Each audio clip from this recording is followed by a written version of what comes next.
ఓం నమో భగవతే శ్రీ మేధా దక్షిణామూర్తయే. ఓం నమో భగవతే శ్రీ ఆదిశంకరాయ.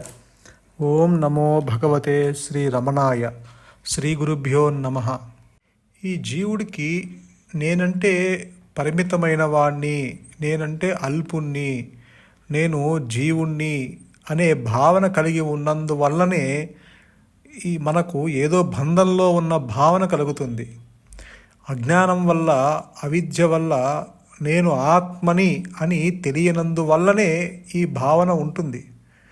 ఆత్మస్థితిలో బంధం లేదు, ముక్తి లేదు. ఆత్మ సర్వ స్వతంత్రం, అది ఒక్కటే, రెండవది లేదు. కనుక దాన్ని బంధించే మరొకటి ఉండే వీలు లేదు. కనుక బంధం నుండి విడిపించుకొని ముక్తి పొందడం అన్న ప్రశ్న కూడా లేదు. జైల్లో ఉన్నట్టు కల వస్తే, అయ్యో జైల్లో ఉన్నానే, ఎలా తప్పించుకోవాలి అని మదన పడతాం. ఏవో ప్రయత్నాలు చేస్తాం. మెలకువ వచ్చాక ఇంట్లోనే పరుపుపై హాయిగా పడుకొని ఉన్నాక ఆ ప్రయత్నం చేస్తామా? తప్పించుకోవాలని అనుకుంటామా? లేదు. స్వప్నంలో, భ్రమలో ఉన్నంత కాలమే ఆ భావన. మేలుకున్నాక బంధింపబడటమూ ఉండదు, బయట పడాలన్న తపన ఉండదు. అదే కోవలో ఆత్మలో సంసితమై ఉన్న నేను ఆత్మను అనే ఆత్మనిష్టలో నిలిస్తే ఇక బంధము లేదు, ముక్తి లేదు. చీకటిలో తాడును చూసి పాము అనుకోవడం మన భయానికి కారణం. వెలుగులో అది తాడేనని తెలుసుకుంటే భయం నుంచి విముక్తి. పాము అనే భావన భ్రమ, భ్రమలోనే భయం, తొలగించుకోవాలనే తాపత్రయం. తాడు అనుకుంటే భయము లేదు, తొలగించుకోవాలనే ప్రయత్నము ఉండదు. అలాగే ఆత్మస్థితిలో భయము లేదు, దాన్ని తొలగించుకోవాలనే ప్రయత్నము ఉండదు. కనుక ఆత్మగా ఉన్నప్పుడు, ఆత్మలో సంసితమై ఉన్నప్పుడు బంధము లేదు, ముక్తి లేదు. దానికి ఈ జీవుడికి అంటే వీడికి తెలిసినా తెలియకపోయినా వీడి స్వరూపము జ్ఞానము. వీడు ఆత్మే, వీడి స్వరూపము ఆత్మే. అంటే వీడి స్వరూపము సుఖస్వరూపము, అంటే శాంతి స్వరూపము. అదే అంటారు భగవాన్, నీకు తెలిసినా తెలియకపోయినా నీవు ఆత్మవే. నీవు ఇప్పుడు కూడా ఆత్మలో సంసితుడివై ఉన్నావు. నిన్ను ఏది బంధించలేదు. కానీ వీడు పరిమితుడు అయినని భావన కలిగి వీడు దుఃఖిస్తూ ఉంటాడు. నిజానికి వీడి స్వరూపము సుఖస్వరూపము. ఈ లోకంలో ప్రతి ఒక్కరూ సుఖాన్ని, ఆనందాన్ని కోరుకుంటారు. అందుకోసం ఎన్నో విషయ వస్తువుల వెంట, భోగాల వెంట పిచ్చిగా పరుగులు పెడుతూ, వాటిని అందుకుంటూ, అనుభవిస్తూ ఆనందిస్తారు. తర్వాత మళ్ళీ మరొక వస్తువు కోసం, భోగం కోసం పరుగులు తీస్తారు. అందితే ఆనందం, అందకపోతే దుఃఖం. అందితే అంతటితో ఊరుకోవడం ఉండదు, మరొక దానికోసం పరుగు మొదలవుతుంది. ఇలా ఎప్పుడూ పరుగులు తీస్తూ శాశ్వత సుఖాన్ని పొందలేక నిరాశ, నిస్పృహలకు గురవుతున్నారు. మరి ఆనందము, శాశ్వత ఆనందం ఎలా వస్తుంది? అది బయట వస్తువుల్లో ఉందా, లేక నీ నీలోనే ఉందా? ఆనందం బయట వస్తువుల్లో లేదు, అది నాలోనే ఉందేమో అని ప్రతి ఒక్కరూ పరిశీలన చేయాలి. అంటే నా యథార్థ స్వరూపం ఏమిటో తెలుసుకోవాలి. ప్రతి వస్తువులకు ఒక సహజ స్వభావం ఉంటుంది. ఆ వస్తువు దాని స్వభావాన్ని విడిచి ఉండదు. అగ్ని స్వభావం వేడి, అగ్ని వేడిని విడిచి ఉండదు. మంచు స్వభావం చల్లదనం, మంచు ముక్క చల్లదనాన్ని విడిచి ఉండదు. ఈ విధంగా ఆలోచిస్తే మన సహజ స్వభావం ఏమిటి? ఆనందమా, దుఃఖమా? మన సహజ స్వభావం దుఃఖమే అనుకుందాం. అదే నిజమైతే మనం దుఃఖాన్ని విడిచి ఉండలేము. ఇప్పుడు దుఃఖం ఉండాలనుకుంటాం, కానీ దుఃఖం కలిగితే దాన్ని పోగొట్టుకునేందుకు మనం ఎందుకు ప్రయత్నిస్తున్నాం? ఎందుకంటే ఆనందం మన సహజ స్వభావం కనుక. అందుకే దుఃఖం వస్తే బయటకు పంపేయాలని అనుకుంటాం. ఎప్పుడు ఈ జీవుడు సుఖంగానే ఉండాలని అనుకుంటాడు. ఆనందం కలిగినప్పుడు దాన్ని పారద్రోలాలని చూడడం సరికదా? ఎప్పటికీ అలాగే ఆనందంగా ఉండాలని కోరుకుంటాం. ఆనందంగా లేకపోతే ఎలా ఆనందాన్ని సుఖాన్ని పొందాలా అని ఆలోచిస్తాం. కనుక మనం ఆనంద స్వరూపులమే, కానీ అజ్ఞానం వల్ల ఆ విషయాన్ని తెలుసుకోలేకపోతున్నాం. మన నిజస్వరూపంలో మనం ఉండలేకపోతున్నాం. నేను దేహాన్ని అనుకోవడం వల్ల నేను ఆత్మను అని గ్రహించకపోవడం వల్లే ఈ సమస్యలన్నీ.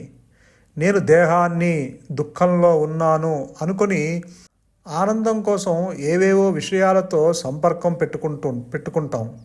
రాత్రింబవళ్ళు ఇలా సంబంధం పెట్టుకున్న కోరుకున్న ఆనందం మాత్రం లభ్యం కావట్లేదు. మరేం చెయ్యాలి అంటే మన యథార్థ స్వరూపము ఆత్మయేనని గుర్తెరగాలి. ఆత్మ ఆనంద స్వరూపం కనుక మనం ఎల్లప్పుడూ ఆనందంలో ఉన్నట్టే. కనుకనే ఈ దిశగా విచారణ సాగాలని భగవాన్ రమణులు చెప్తున్నారు. అందుకు సద్గురువు మార్గదర్శనం, నిరంతర శాస్త్ర శ్రవణం, విచారం అవసరం. కాబట్టి ఆనందం అనేది బయట వస్తువుల్లో లేదు, అది నీలోనే ఉన్నది. నీ స్వభావమే ఆనంద స్వభావము. పాముకి స్వభావము విషము. అంటే పాము ఆ విషాన్ని విడిచి ఉండదు. ఆ విషము ఆ పామునికి ఏమీ హాని కలగట్ల, ఎందుకంటే దాని స్వభావం విషం కనుక. నీ స్వభావము కూడా దుఃఖమే అయితే అది ఆ దుఃఖము నీకు హాని చేయకూడదు. కానీ ఇక్కడ నీవు ఆ దుఃఖం నుండి విడిపించుకోవాలనుకుంటున్నావు, దాన్ని పోగొట్టుకోవాలని ప్రయత్నిస్తున్నావు. అంటే దీని అర్థము నీ స్వభావము దుఃఖ స్వభావము కాదు, మరొకటి ఏదో ఉన్నది. ఆనందం కోసం నువ్వు వెతుకుతున్నావు, కాబట్టి ఆ ఆనందము నీ సహజ స్వభావము. ఇప్పుడు కూడా ఎట్ ది ప్రజెంట్ మూమెంట్ నీవు ఆనందాన్ని అనుభవిస్తూ ఉన్నావు. నీ దృష్టి బాహ్యంగా ఉన్నది.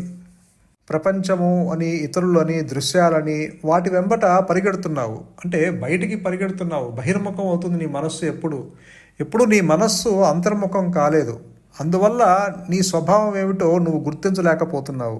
ఎప్పుడైతే నీవు అంతర్ముఖమయ్యి లోపలికి అంటే లోచూపు కలిగినప్పుడు, అంటే ఆలోచనలు లేని మనస్సును ఏర్పరచుకున్నప్పుడు, అక్కడ ఆ ఆనంద స్వభావం ఏదైతే ఉన్నదో ఆ ఆనందము అది తనకు తానుగా ప్రకటించుకుంటుంది. కాబట్టి ఇక్కడ నీవు కొత్తగా ఆనందాన్ని సంపాదించుకోవాల్సిన అవసరం లేదు, ఎందుకంటే నీవు అదే ఉన్నావు కాబట్టి. నువ్వు ఇప్పటిదాకా ఆనందము బయట వస్తువుల్లో దొరుకుతుందేమో అనుకుంటున్నావు. ఇప్పుడు నువ్వు ఒక ఐస్ క్రీమ్ తిన్నావు, ఆ ఐస్ క్రీములలో కొంత ఆనందాన్ని అనుభవించావు. ఒకవేళ ఆ ఐస్ క్రీమే కనుక నీకు ఆనందాన్ని ఇచ్చినట్టయితే నువ్వు 10 ఐస్ క్రీములు తిన్నావు అనుకో, లేకపోతే ఒక 50 ఐస్ క్రీములు తిన్నావు. 50 ఐస్ క్రీములు తిన్నా నీకు మొదటి తిన్నప్పుడు ఏ ఐస్ క్రీమ్ అయితే తిన్నావో, ఏ ఆనందం అయితే లభించిందో అదే ఆనందము నీకు 50 ఐస్ క్రీమ్ తిన్నా నీకు రావాలి. కానీ నీకు 50 ఐస్ క్రీమ్ తింటే వెగటు వేస్తుంది, అసలు ఐస్ క్రీమే వద్దంటున్నావు, ఇంకా జీవితంలో ఐస్ క్రీమ్ జోలికి వెళ్ళదంటున్నావు. ఎందుకు?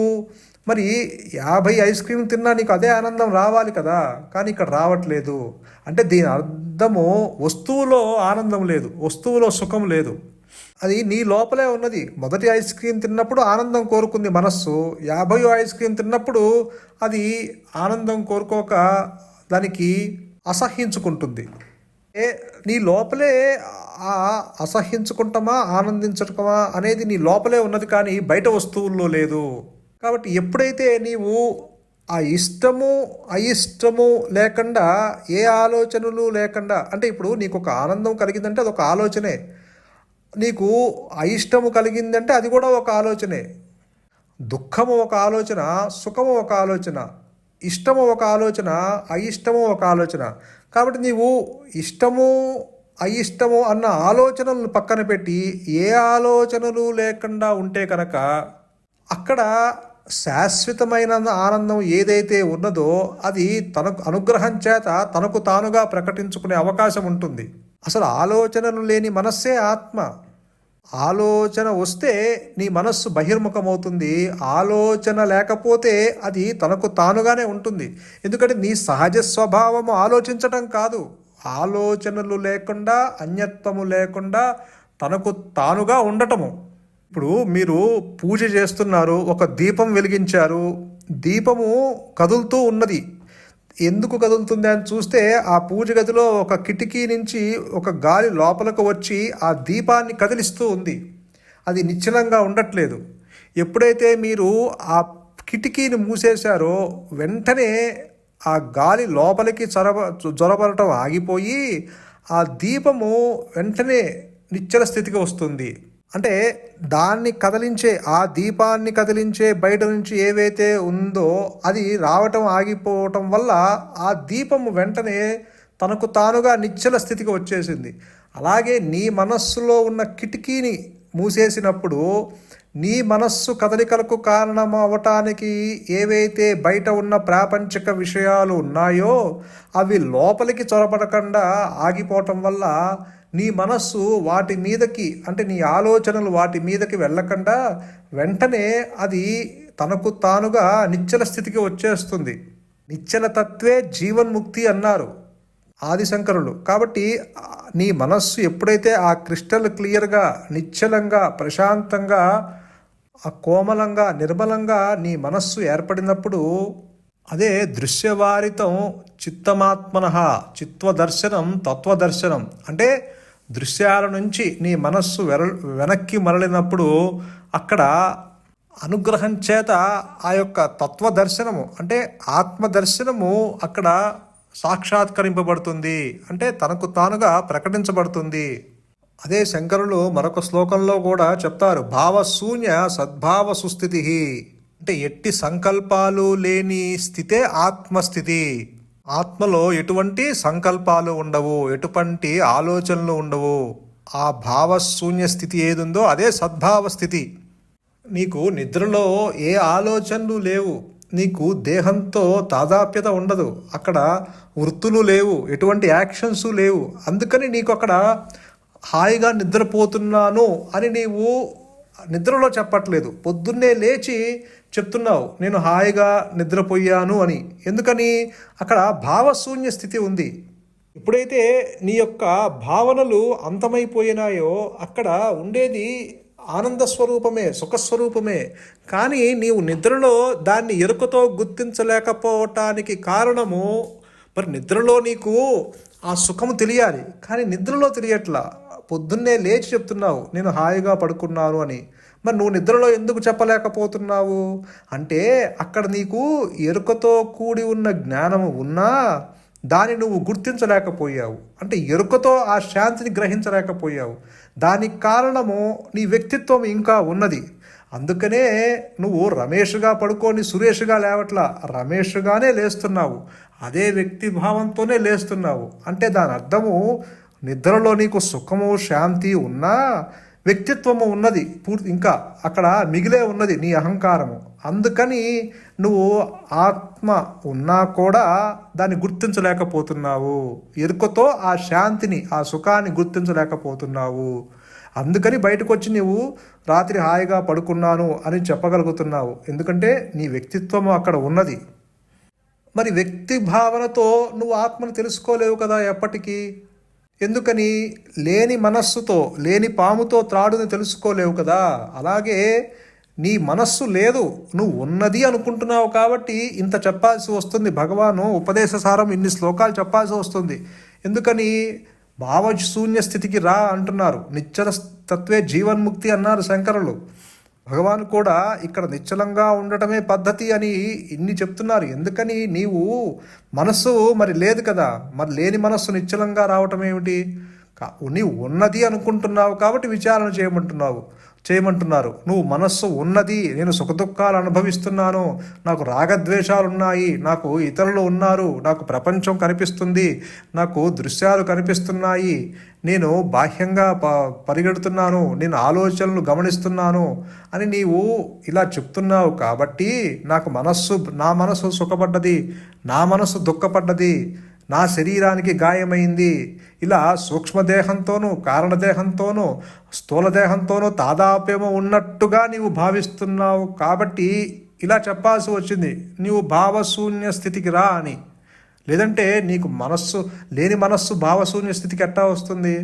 అందుకని నువ్వు ఉన్నది అనుకుంటున్నావు కాబట్టి నువ్వు భావశూన్య స్థితికి రా. ఆ భావశూన్య స్థితిలోనే అత్యుత్తమైన ఆత్మ, ఆ యొక్క గొప్పదైన ఆత్మ, స్వయం ప్రకాశమైన ఆత్మ అనుగ్రహం చేత తనకు తానుగా ప్రకటించుకుంటుంది. ఎందుకని? ఆత్మలో దాని సహజత్వము ఆలోచనలు లేకుండా ఉండటము.